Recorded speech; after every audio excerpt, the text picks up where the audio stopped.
Ek wil graag vir elkeen van julle baie welkom sê op hierdie wintersoggend. Dit is nat en koud buite. Ons is bevoorreg om baie reën te hê. Op baie maniere ervaar ons dit as seën in hierdie tyd. Baie welkom. Mag die Here vanoggend vir jou aanraak en mag jy beleef hoe hy sy hand op jou kom lê. Kom ons bid nou saam. Buig voor die Here, soek sy aangesig en ontvang sy seën. Hemelvader, daar is vir ons niks beter as om aan U te behoort nie. U is ons koning, ons Here, ons meester. U is deel van ons lewe, elke oomblik, elke dag. En vanoggend wil ons U aanbid, ons wil vir U sê, Here, dat ons nie sonder U kan lewe nie, ons het U nodig. Ons wil ook vir U dank, vir U goedheid, vir U seën, vir U trou. Op duisende maniere seën U vir ons.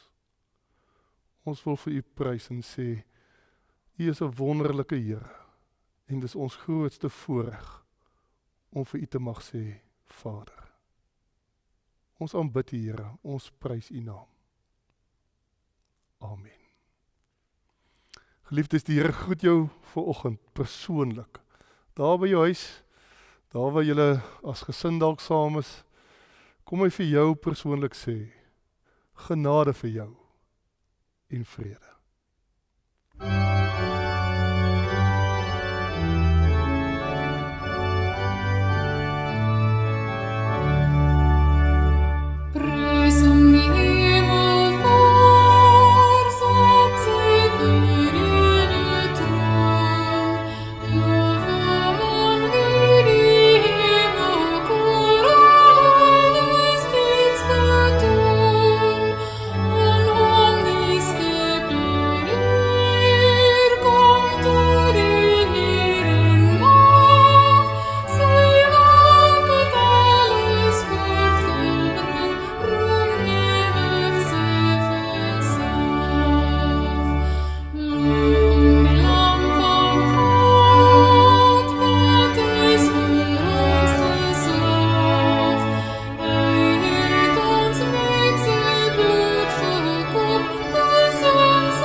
Ons gaan vanoggend 'n slag die wet van die Here saam lees.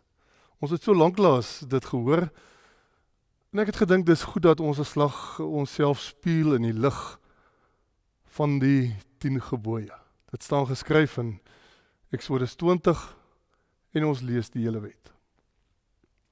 Toe het God al hierdie gebooie aangekondig. Ek is die Here jou God wat jou uit Egipte uit die plek van slawerny bevry het. Jy mag naas my geen ander gode hê nie.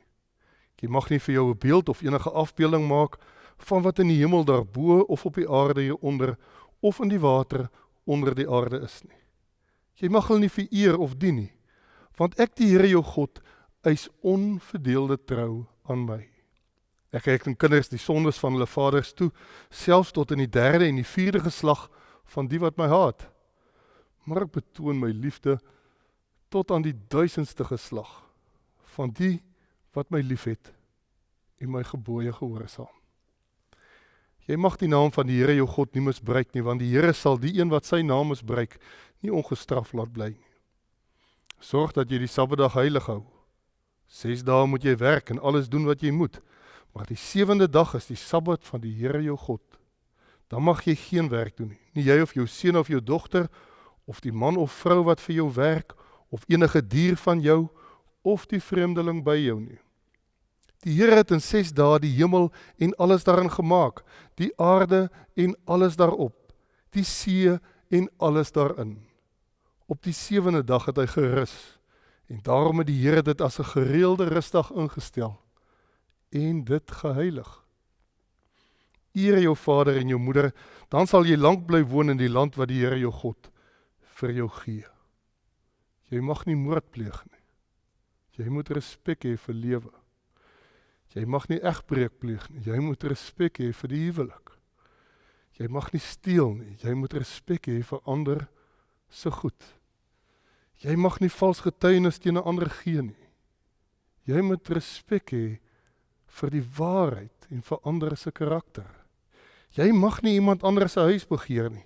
Jy mag nie sy vrou begeer nie, ook nie 'n slaaf of slavin, 'n bees of donkie, of enigiets anders wat aan hom behoort nie. Nou vriende, as ons hierdie wet lees, en ons lees dit ook saam in die Nuwe Testament, waar Jesus dit saamvat en sê, dit hang in 2 gebooie, dit alles saam. Jy moet die Here jou God lief hê met jou hele hart en siel, jou verstand, met alles. En jou naaste so lief soos jouself. Nou vriende, as 'n mens so na die wet luister, en jy luister hoe Jesus dit saamvat, waar hy sê, dit hang in 2 gebooie. Jy moet die Here jou God lief hê met alles, jou verstand, jou rede, met alles, jou naaste so lief hê soos jouself, dan weet ons dat ons tekort skiet. Daarom gaan ons nou 'n lied van belydenis sing, Vlam 7 vers 1, 2 en 3. Kom ons sing dit, uit ons harte uit, kom ons sê vir die Here, Here, ons weet dat ons nie aan hierdie wet beantwoord nie. Hier is ek wy myself in hierdie woorde aan U toe.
Hemelvader, ons het vir U sopas gesing, dat ons so dikwels vergeet, so dikwels gewoon net so met onsself besig is, dat ons U wil vergeet. O Here, dit is so 'n swak verskoning. Dit is so dat as ander mense vir ons sê, maar hulle het vergeet, dat ons dikwels daarmee gefrustreerd is. Dankie dat ons op hierdie oomblik kan staatmaak op U trou, U belofte van vergifnis. Dankie dat ons dit vir onsself kan toeëien. Dat U vergewe met 'n hart vol deernis omgee, dat U genade vir ons genoeg is. Here, vanoggend wil ons vir U kom dank vir die reën wat daar buite geval het. Ons dank U, Here, vir die areas wat reën gekry het, wat smag na reën. En ons bid vir hulle wat nog reën nodig het. Ons wil ook vir U kom dankie sê, Here, vir soveel van ons lidmate wat in die afgelope tyd siek was, ook die COVID-19 virus gehad het. Here, ons wil bid dat, dankie sê dat hulle gesond geraak het. Dankie, Here, vir die uitkoms. Ag Here, dan weet ons ook dat daar ander is wat na U toe is. En Here, dankie dat ons dit ten minste weet, terwyl die afskeid swaar is, die seer swaar is, dat ons ten minste dit weet, dat hulle nou by U is verlos van alle pyn en lyding. In die besonder, Here, bid ons vir Suzette Viljoen en haar gesin, en ons bid dat U vir hulle sal troos. François was ons broer. Ag Here, ons diepste troos is dat hy by U is. Here, ons bid vir ons land wat gebuk gaan onder ekonomiese krisisse. Ons bid vir ons land wat in spanning verkeer, Here, oor soveel kwessies wat vir ons onoorkomelik lyk. Ons wil bid dat U vir ons sal uitkoms gee, leiding sal gee, wysheid. Here, en dat ons sal groei in hierdie tyd in 'n verdiepte verhouding met U terwyl dit swaar gaan. Dat ons die geleentheid sal kan gebruik om in ons verhouding met U, maar ook met mekaar te verinnig, te verdiep. En nou bid ons, Here, dat U vir ons sal help om die woord te verstaan en dit vir onsself toe te eien, sodat ons daarvan kan gaan leef. Amen. Ek wil graag die kinders nooi om nader te sit en hulle ore te spits. Toe ek 'n kind was soos julle, het daar in baie ouer mense se huis 'n prent teen die muur gehang. En ek wil hê julle moet na hierdie prent kyk en hom goed bestudeer. Julle sal sien op hierdie prent is daar twee paaie. Die een is 'n breë pad en die een is so 'n nou paadjie wat in die berg so uitkronkel.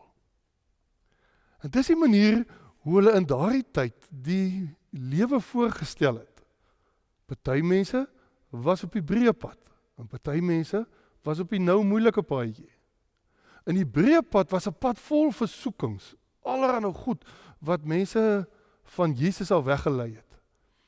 Maar die slegste ding van die breë pad is, hy eindig in die dood en in die hel. Die nou paadjie lyk na 'n baie moeilike pad. Dit lyk nie na 'n lekker pad om te gaan nie. Dit lyk regtig asof die mense op daai pad baie meer moet klim, maar daai pad eindig by Jesus. As jy sterf, dan gaan jy, as jy daai pad geloop het, na Jesus toe. En nou wil ek vandag vir julle sê, ons almal moet 'n keuse maak op watter pad ons is. Is ons op die pad van Jesus, of is ons op die pad wat aan die ewige dood lei? En onbewustelik is ons op een of ander pad. Belangrik is om te ontdek, is dat Jesus ons nooi om die moeilike pad saam met hom te loop. Op die moeilike pad moet ons soms dinge doen wat hy van ons vra, wat ons nie voor lus is nie. Op die moeilike pad moet ons soms nee sê vir goed. Moet ons sê, nee, hierdie ding, dit pas nie by Jesus se kinders nie. Op die moeilike pad moet ons gehoorsaam wees aan hom en so in 'n mooi verhouding met hom leef, dat hy vir ons kan vat tot by die bestemming. Nou ek hoop, elkeen van julle sal vir die res van julle lewe op die goeie pad, die mooi pad wees. Die ander pad lyk so heerlik, maar die pad van Jesus is die beste pad. Dat julle daardie pad sal loop om uiteindelik te kom by die beste eindbestemming. Mag dit van elkeen van julle so wees. Ons gaan vanoggend lees uit Romeine 8. Romeine 8 is seker een van die belangrikste hoofstukke in die hele Bybel. 'n Hoofstuk waarin Paulus vir ons eintlik die hart van die evangelie verduidelik. Romeine 8 vers 1. Daar is dus nou geen veroordeling vir die wat in Christus Jesus is nie. Die wet van die Gees wat aan jou in Christus Jesus die lewe gee, het jou vrygemaak van die wet van die sonde en die dood. Wat die wet nie by magte was om te doen nie, omdat dit weens ons sondige natuur te swak was, dit het God gedoen. Hy het die sonde binne die sondige bestaan van die mens veroordeel, deur sy eie seun in dieselfde gestalte as die sondige mens te stuur as 'n offer vir die sonde. Nou kan ons aan die eise van die wet voldoen. Ons wat ons lewe nie meer deur die sondige natuur laat beheers nie, maar deur die Gees. Die wat hulle deur hulle sondige natuur laat beheers, hou hulle besig met die dinge van die sondige natuur. Maar die wat hulle deur die Gees laat beheers, hou hulle besig met die dinge van die Gees.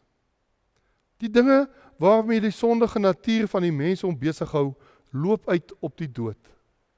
Maar die dinge waarmee die Gees van God hom besig hou, bring lewe en vrede. Die dinge waarmee die sondige natuur van die mens hom besig hou, is immers vyandskap teen God. Die sondige natuur onderwerp hom nie aan die wet van God nie. Dit kan trouens ook nie. Die wat hulle deur hulle sondige natuur laat beheers, kan nie die wil van God doen nie. Julle word egter nie deur julle sondige natuur beheers nie, maar deur die Gees, want die Gees van God woon in julle. As iemand die Gees van Christus nie het nie, behoort hy nie aan Christus nie. Omdat Christus in julle is, gee die Gees aan julle die lewe op grond van God se vryspraak, hoewel die liggaam vir die dood bestem is as gevolg van die sonde. Omdat die Gees van hom, deur wie Jesus uit die dood opgewek is, in julle woon, sal hy deur wie Christus uit die dood opgewek is, ook julle sterflike liggame lewend maak deur sy Gees wat in julle woon. Daarom dan, broers, staan ons onder 'n verpligting, maar nie teenoor ons sondige natuur om daarvolgens te lewe nie. As julle lewe deur die sondige natuur laat beheers, gaan julle die dood tegemoet. Maar as julle deur die Gees 'n einde maak aan julle sondige praktyke, sal julle lewe. Almal wat hulle deur die Gees van God laat lei, is kinders van God. Die Gees wat aan julle gegee is, maak julle nie tot slawe nie, en laat julle nie weer in vrees lewe nie. Nee, julle het die Gees ontvang, wat julle tot kinders van God maak, en wat ons tot God laat uitroep, Abba. Dit beteken Vader. Hierdie Gees getuig saam met ons gees, dat ons kinders van God is. En omdat ons kinders is ons ook erfgename. Ons is erfgename van God, erfgename saam met Christus. Aangesien ons deel het aan sy lyding, sal ons ook deel hê aan sy heerlikheid. Meneer Tito Mboweni, ons minister van Finansies, het in sy onlangse begrotingstoespraak, daai noodbegrotingstoespraak, het hy verwys na die oude en die smalle weg, 'n prent, die een waaroor ek met die kinders gepraat het. En verduidelik dat daar 2 weë is waarop 'n mens kan gaan. Nou hy het sy eie toepassing daarvan gehad. Die werklikheid is dat Romeine 8 eintlik baie intensief praat oor die twee paaie. Die een van die sondige natuur en die een van die gees. Die ding van die pad van die sondige natuur, sê Romeine vir ons, is dat dit lei tot die dood. Dit lyk 'n aantreklike pad. Dit lyk die beste pad. Dit lyk na die pad van die lewe. Maar eintlik is dit die pad van die dood. Op hierdie pad kan jy probeer goeie dinge doen en dit selfs regkry. Jy kan omsien na die mense ook saam met jou. Jy kan omsien na die skepping. Jy kan inderdaad goeie goed doen. Maar uiteindelik is alles wat jy doen gekontamineer. Alles wat jy doen is onderworpe aan die eintlike dryfkrag van jou lewe. En die vraag is, wat is dit? Die eintlike dryfkrag van jou lewe, sê Romeine 8, is die self, die ego, die ek, wat jy probeer dien. Dis jou natuur. Dis die natuur van die mens om na homself om te sien. In die eerste plek en in die laaste plek. Wat ek doen, is dit waarvan ek hou, wat vir my gemaklik is, wat inpas in my skema, wat vir my dien, wat my uitkomste kan behaal, dis waarmee ons ten diepste eintlik wil besig wees. 'n Mens kan selfs op daai pad bid, maar as jy mooi luister na hoe die gebede klink op die pad van die dood, die pad van die self en die sondige natuur, dan hoor jy dat daardie gebede selfs gaan oor my wil, wat ek maar net vir God gee, sodat hy uiteindelik kan maak soos ek sê en soos ek vra. Op daai pad is daar oomblikke van ekstase, heerlike oomblikke van selfbevrediging, waar jy trots is op jouself, en waar jy dink, nou behaal ek sukses.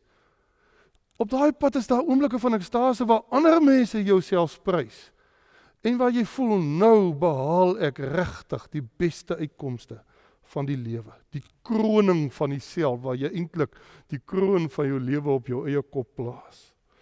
Dit gebeur dikwels op daardie pad, wat jou oortuig, dat dit nie die beste pad is nie, maar dat dit inderdaad die enigste pad is, wat kan werk. Vriende, almal van ons is van nature geneig tot die pad van die ego. Nog eie natuur, nog self, tot die dood toe. Maar dan is daar 'n ander pad. En dis die smalle weg wat geteken word op die prent van die kinders. Mag ek julle herinner aan die dag toe Pontius Pilatus vir Jesus voor hom het en oor hom 'n oordeel moet uitspreek. Hy ontdek vinnig in sy gesprek met Jesus dat hier iemand ongewoon is wat nie op die gewone pad van selfverheerliking is nie. Wat nie die pad loop van eie mag en selfhandhawing nie. Hy ontdek dat hy eintlik vir hom nie kan skuldig vind aan die soort oortredinge ook waarvan die Jode hom beskuldig nie. Uiteindelik was hy mos sy hande in onskuld en sê, maar ek kan eintlik geen fout by hom vind nie. En dan gebeur daar 'n ding wat selfs Pilatus waarskynlik nie verstaan het wat hy doen nie. Hy laat Jesus kroon met 'n doringkroon. En hy trek vir hom 'n koningskleed aan, 'n purperkleed aan. En hy vat hom uit na die skare toe. En dan sê hy 'n ding wat eintlik baie vreemd is. Hy sê, kyk daar, en hy wys na Jesus, die mens. Die mens. Want jy sien, vriende, wat hy self dalk nie verstaan het nie, maar wat ons vandag weet, is dat hierdie mens vir ons kom leer het, dat daar 'n alternatiewe soort mens is. Nie die mens wat op die pad van selfverheerliking is nie. Nie die mens wat net sy eie ego bevredig nie. dat daar 'n alternatiewe vorm van mensheid is. As jy in die mens is jy 'n ware mens. Nou, dit is 'n paradigma skuif van denke. Dis nie maar net 'n paar aanpassingkies wat jy maak in jou lewe nie. Dis 'n totale verskuiwing in denke, dat egte ware menswees beteken, dat ek inderdaad in Christus is. As jy die pad loop van die mens, dan loop jy 'n pad van nederigheid, van selfprysgawe, van diensbaarheid, van jouself ondergeskik stel, van jouself weggee, van jouself kruisig, omdat jy in die mens 'n ander vorm, 'n ander gestalte van menswees ontdek het. 'n Mens sou dink, maar die pad van die mens is juist die pad van die dood. Sy lewe lei tot die dood. Sy lewe lei tot absolute vernedering. Dit lyk na 'n slegte pad. Waar die pad van die self lyk na 'n goeie pad, maar lei tot die dood, lyk die pad van die mens, die ware mens, na die pad van die dood, maar dit lei tot lewe nou en later. Paulus skryf vir die Filippense, hy was self op die pad van selfverheerliking. Hy was self op daai pad waar alles gegaan het oor hoe sterk hy is en hoe hy voorberei is deur die lewe vir groot goed en hoe belangrik hy is en hy het 'n lang CV waarin hy kan aandui hoeveel prestasie hy al behaal het, maar dan op pad na Damaskus word hy met blindheid geslaan en verloor hy alles. En word hy broos, en word hy rondgelei, en eers as hy by hierdie nulpunt kom, dan kan hy sien, as hy blind is, sien hy die mens. En verander alles verander. En hy sien die lewe in die mens. Dan skryf hy vir die Filippense, wat voorheen vir my waarde gehad het, het vir my waardeloos geword, want om Christus Jesus, my Here te ken, oortref alles in waarde. Vriende, dis nou wat Romeine 8 vir ons sê. Jesus het gesterf en sy nulpunt kan ook ons nulpunt wees. Eugene Peterson, die baie bekende teoloog, hy skryf, the Christian life begins as a community that is gathered at the place of impossibility, the tomb. The Christian life begins as a community that is gathered at the place of impossibility, the tomb. Dis waar alles begin, by die niksheid van Jesus se sterwe.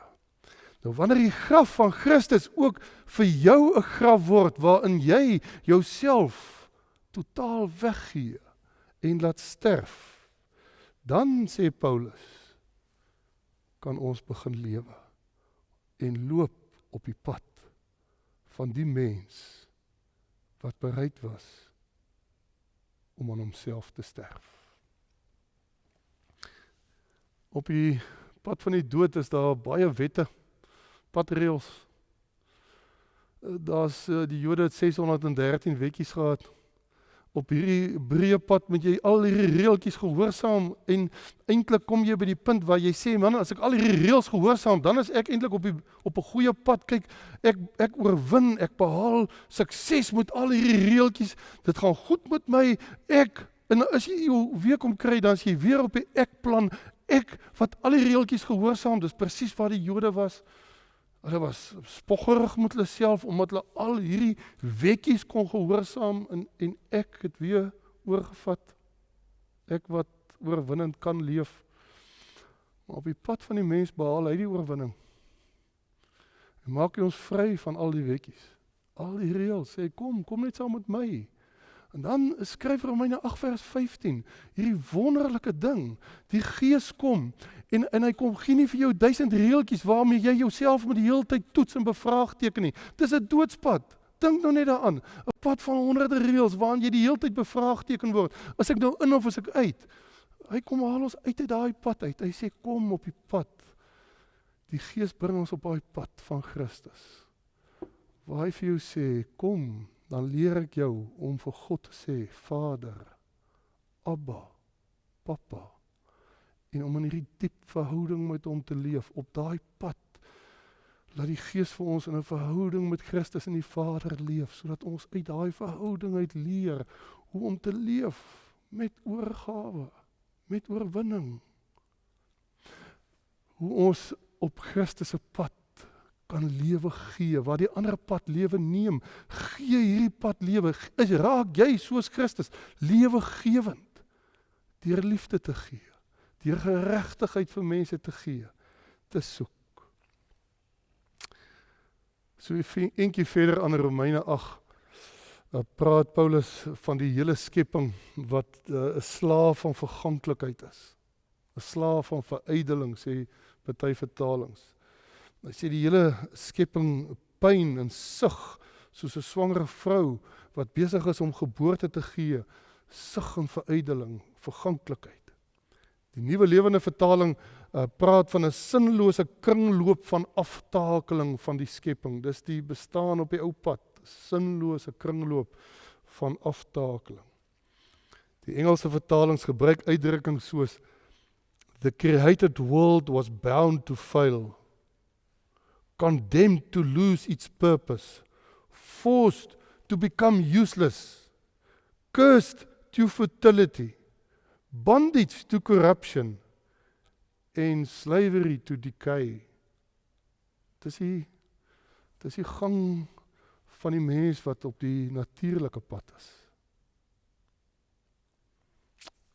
Ons sien dit elke dag in die koerant. Ons sien dit elke dag. Kimi Mkwetu skryf, daar is 32 miljard rand gesoek, weg, wanbestee. 32 miljard rand. In dieselfde koerant staan daar is 'n uitbraak van haat teen buitelanders. Die vragmotorbestuurders word verjaag, aangerand. Daar word stigtelik gesoek na 'n enstof vir COVID-19. Plaasmoorde ruk hande uit. Geweld teen vroue en kinders neem toe. Vriende, dit is hierdie pad van 'n skepping wat aan verganklikheid onderworpe is. Dit is die pad van 'n skepping waarin die menslike natuur die oorhand het. Daar is net een alternatief. Dit is die pad van die mens, in wie ons kan mens wees. Dit is die pad van die ware lewe, die pad van liefde en geregtigheid. En die Gees is gegee om ons vreesloos op daai pad te laat loop, nie meer bang vir al die wekkies nie, nie meer bang vir al die sondietjies wat ons so laat presteer het as ons dit nie gedoen het nie. Die Gees is gegee sodat ons vreesloos die mens kan omarm, in hom kan wees. En die ego-kragte kan besoeier in hom en lewegewend kan begin leef. Soos hy die Gees vir Jesus lewe gegee het uit die dood, gee hy ook vir ons lewe, elke dag nuwe lewe. Hoofstuk 8 eindig dan so. En dis my die wonder van Romeine 8, as hy so eindig, dan sê hy, wat is nou ons gevolgtrekking oor al hierdie goed? Niks, sê hy, kan ons van die liefde van Christus skei nie. Niks.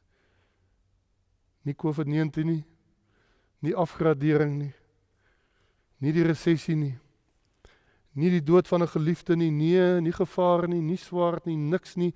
Ons is deur Christus op hierdie nuwe pad geneem en die Gees hou ons op daardie pad en die Gees neem ons in die dampkring van die Vader en die Seun, die Gees gee vir ons lewe weer en maak van ons lewegewers, ruimteskeppers, geregtigheidssoekers, liefde-uitdelers.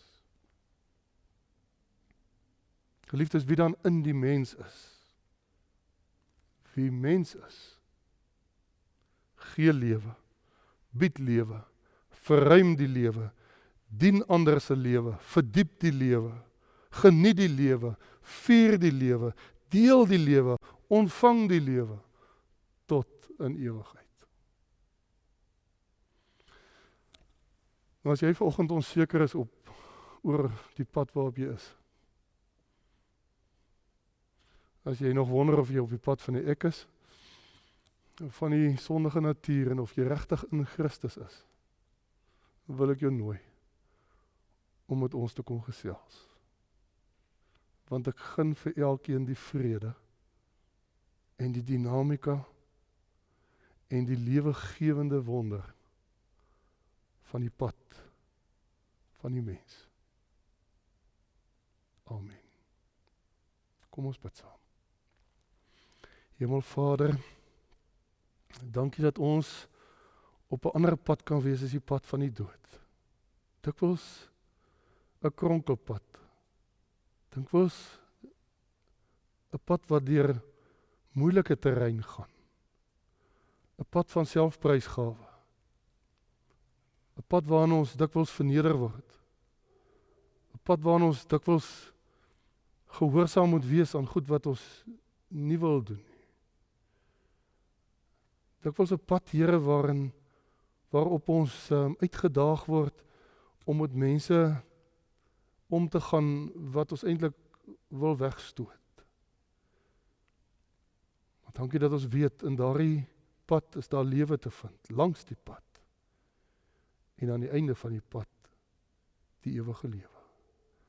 Neem vir ons in hierdie dae, Here, so aan die hand, dat ons hierdie pad sal loop, lewegewend, dienend, soos wat U vir ons gewys het.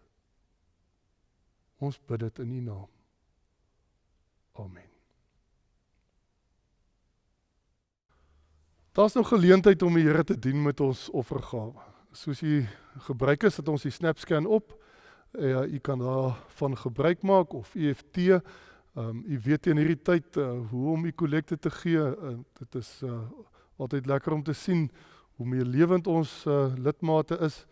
In 'n onlangse peiling in die kerk het ons besef met die uitkoms van die peiling dat ons gelukkig is om buitengewone loyale lidmate te hê reg deur die kerk, en ons is diep dankbaar daaroor vir die Here. Vriende, ons het enkele afkondigings wat ek graag onder die aandag wil bring. Ons deurkollekte is vandag vir die bediening aan die dowes. En daarom is ons so gelukkig om vandag vir Marsan Neetling by ons te hê as ons tolk. En ek wil vir haar baie dankie sê dat sy haarself beskikbaar gemaak het. Sy is 'n ervare tolk, onder andere in die parlement gewerk as tolk. Ervare tolk, en dit is vir ons 'n voorreg om haar by ons te hê. En mag elke persoon wat probleme het met gehoor, wat doof is, weet dat ons as kerk omgee. En daarom ook as ons vandag ons kollekte gee, kom ons maak voorsiening daarvoor dat ons ook op hierdie wyse wil en kan bydra vir hierdie bediening, baie belangrike bediening van ons kerk. Ek het reeds genoem in my gebed van François Viljoen, ons broer en vriend wat ons ontval het in die afgelope week. François was siek, hy het kanker gehad. Ons dank die Here vir sy lewe. Ons wil ook in hierdie tyd in die besonder bid vir Suzette en haar gesin. En ons gebed is dat die Here op 'n besondere manier in hierdie tyd vir julle sal dra.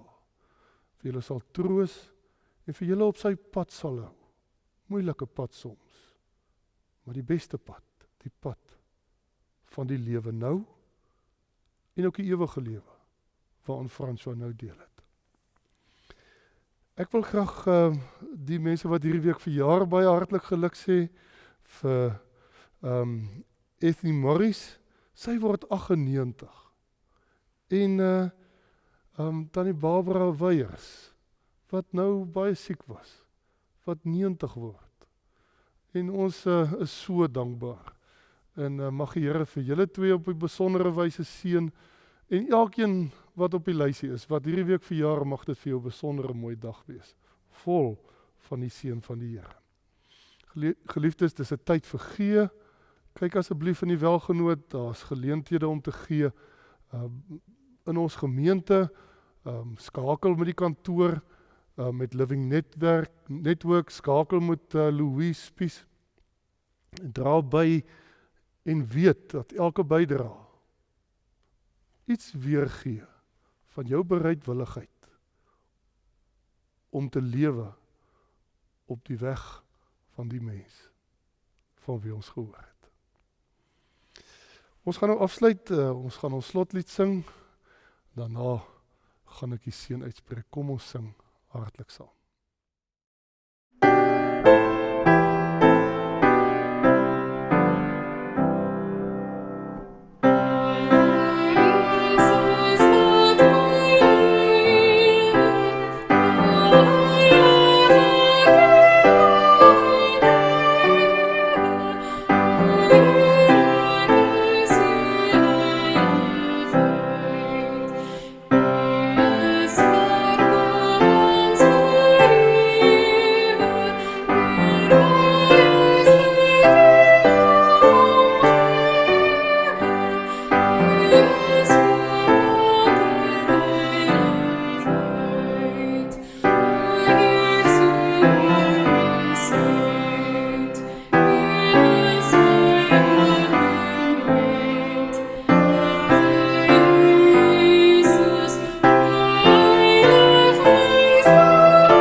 Ontvang nou die seën van die Here en gaan leef op sy pad, die pad van die mens. Die genade van ons Here Jesus Christus, die liefde van God ons Vader en die innige en kragtige gemeenskap van die Heilige Gees is met jou op die pad van die Here, die pad van die lewe. Amen.